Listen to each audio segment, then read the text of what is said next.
Mom, मैं सोच रही थी आज ये महाशय को ऑफिस लेकर जाऊं, पर ये घर पे ही नहीं है। और मेरी किस्मत इतनी फूटी हुई क्यों है? आपने मेरी शादी इस गधे से क्यों कराई है? શું કરે છે? तुझे ऊपर जाने की बहुत जल्दी है? ऊपर जाने की? नहीं, बिल्कुल नहीं।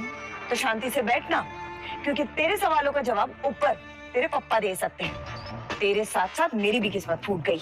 कम ऑन मॉम, ये कैसा जोक है? जोक? मजाक मैं कर रही हूँ या तू? पिछली बार उसको ऑफिस लेके गई थी तो याद है ना क्या हुआ था? फिर से उसको लेके जाके अपना मजाक उड़वाना चाहती है? आप बहुत फिक्र करती हो। आपको क्या लगता है मैं गधी हूँ? मैं उसको लेके जाऊंगी और वापस अपनी बेइज्जती कराऊंगी।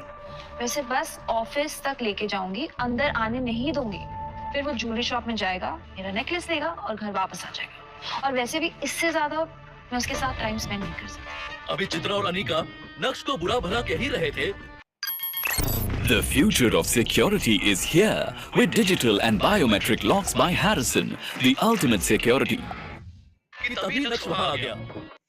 दोस्तों, अभी खरीदिए कोई भी और घर वापस आ जाएगा। और वैसे भी इससे ज्यादा मैं उसके साथ टाइम स्पेंड नहीं कर सकती। अभी चित्रा और अनिका नक्श को बुरा भला कह ही रहे थे कि तभी नक्श वहाँ आ गया।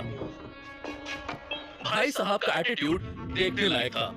जब अनिका ने देखा कि नक्श उसे इग्नोर करता हुआ अपने कमरे की तरफ जा रहा है, तो अनिका को और भी ज्यादा गुस्सा आ गया। ये लो, आ गए साहबजादे नैन मटक्का करके। मॉम अभी नहीं, प्लीज प्लीज, मुझे ऑफिस के बहुत लेट हो रहा है और विहान मेरा वहाँ पे वेट कर रहा होगा। विहान का नाम सुनते ही नक्श के चेहरे का रंग फीका पड़ गया। देखो, आज तुम्हारी काम चोरी की बात हो रही है और तुम आ गए। मैं तुम्हें आखिरी मौका दे रही हूँ, तुम मेरे साथ ऑफिस चलो, उसके बाद ज्वेलरी शॉप से मेरा सेट उठाना और फिर घर वापस आ जाओ। देख क्या रहे हो? चलो अब, तुम्हारी वजह से ऑलरेडी मुझे बहुत लेट हो गया। नक्श चित्रा से तो कभी कभार बहस कर लिया करता था, लेकिन वो अपनी वाइफ अनिका से कभी भी जुबान नहीं लड़ाता था। चलो। अनिका और नक्श कुछ ही देर में अनिका के ऑफिस पहुंच गए।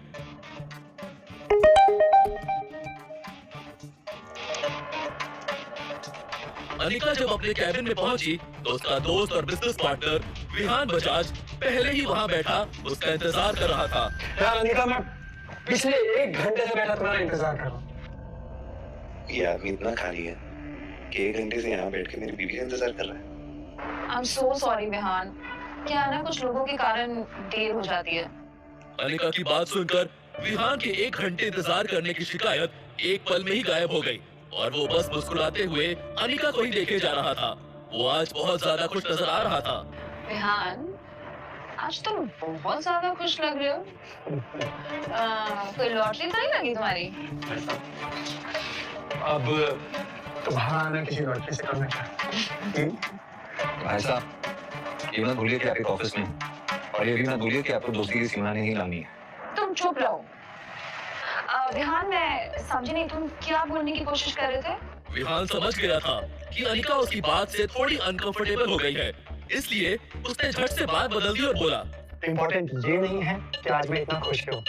इम्पोर्टेंट ये है कि मैं आज तुम्हारे लिए एक गिफ्ट लेके आया हूँ। मेरे लिए? जी हाँ, ये देखो अनिका, तुम्हारे लिए रेयर डायमंड का नेकलेस।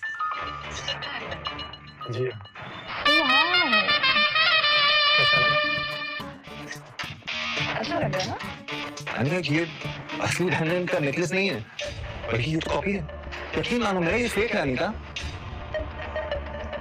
अनिका नहीं जानती थी कि नक्श भानुशाली खानदान से ताल्लुक रखता है।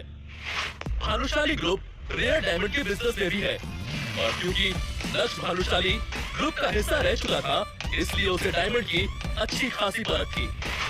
नक्श ने तो सही इरादे से अपना काम कर दिया था, लेकिन अनिका को नक्श की बात कुछ रास नहीं आई।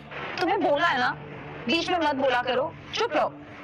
नक्श की बात सुनकर विहान को भी ये समझ आ गया था कि अब वो उस फर्स्ट कॉपी नेकलेस को ओरिजिनल बताकर अनिका को बेवकूफ नहीं बना सकता है। हाँ, ये मतलब असली रेयर डायमंड नेकलेस नहीं है, पर इसका एक एक हीरा असली है। बस इसकी क्वालिटी रेयर डायमंड नेकलेस से थोड़ी सी कम है।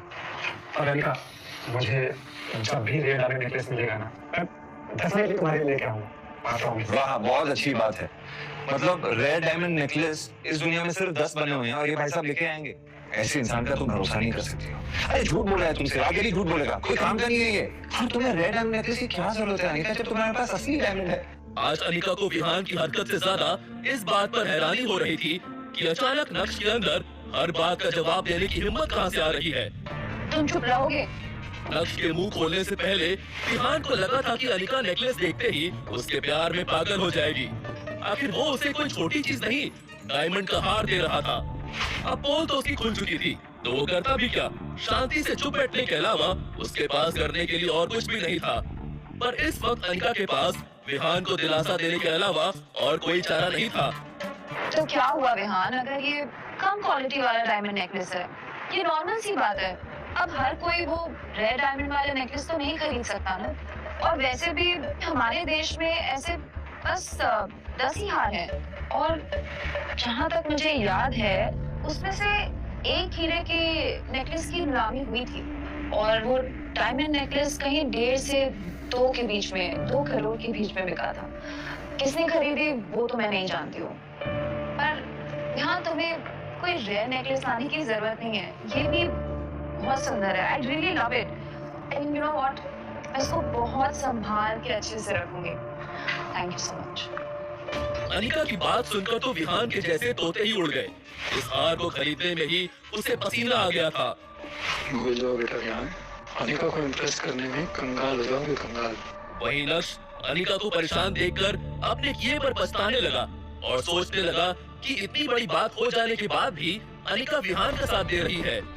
लेकिन वो अपनी बदली हुई जिंदगी को इतनी आसानी से अपनी बीवी के सामने नहीं रखना चाहता था। वो अनिका को पाना चाहता था, उसका दिल जीतना चाहता था। अनिका, मैंने आज तक तुम्हें कुछ नहीं कहा, लेकिन आज मैं चुप नहीं बैठूंगा। मैं तुम्हारे लिए रेड डायमंड नेकलेस लेकर आऊंगा, ये मेरा तुमसे वादा है। मैं दुगनी मेहनत करूंगा, मैं वो सब हासिल करने की कोशिश करूंगा जो तुम्हारे अरमान है। I promise। अपने दिल की बात अनिका के सामने रखने के बाद नक्श ने अनिका के जवाब का इंतजार भी नहीं किया और उसके कैबिन से बाहर निकल गया। नक्श ने पलटकर अनिका की तरफ देखा तो अनिका भी उसी की तरफ देख रही थी। प्यार नहीं तो कम से कम नक्श अनिका का ध्यान अपनी तरफ खींचने में कामयाब हो गया था। क्या नक्श को खुद से दूर रखकर मैंने कोई गलती तो नहीं की?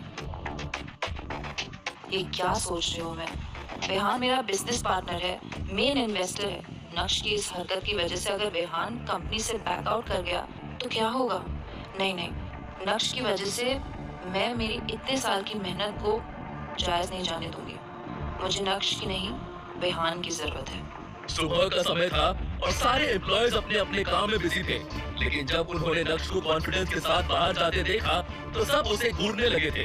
कुछ लोगों ने तो अपना काम छोड़कर फुसफुसाना भी शुरू कर दिया था। दूसरी तरफ वही अनिका का गुस्सा इस वक्त चरम पर था।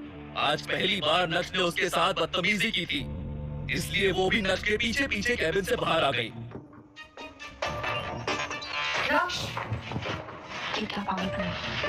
तुम्हें किसने हक दिया कि तुम मुझे ये बेफालतू की सलाह दो? जब मैं तुम्हें ऑफिस लाई ना, तुम हमेशा कुछ ना कुछ उल्टा ही करते हो। गलती हो गई मुझसे, गेट लॉस्ट। जल्दी जाओ। नक्श ने अनिका की इस बात का अभी कोई जवाब नहीं दिया। वो जानता था कि वो जितना बोलेगा उतना ही अनिका का गुस्सा बढ़ता जाएगा। उसे अनिका से जो कहना था वो उसे कह चुका था। जैसे तैसे अनिका ने अपने गुस्से को दबाते हुए मामले को खत्म करने की कोशिश की, लेकिन उसे क्या पता था कि अभी तो मामले की बस शुरुआत हुई थी। अबे ओ, बीते 2.5 सालों में जिस नक्श के मुंह से एक आवाज नहीं निकली, वो नक्श आज अनिका को सलाह दे रहा था। कैसे? नक्श की हिम्मत के पीछे कौन छुपा था? क्या नक्श का अपनापन देखकर अनिका के दिल में नक्श के लिए कुछ होगा, या फिर अनिका को बस अपने बिजनेस की ही पड़ी थी? विहान और नक्श के बीच क्या होगा? क्या विहान गुस्से में नक्श पर हमला करने वाला था? अगर ऐसा हुआ तो क्या अनिका नक्श को बचाएगी, या फिर विहान का दांव उल्टा पड़ता हुआ नजर आएगा?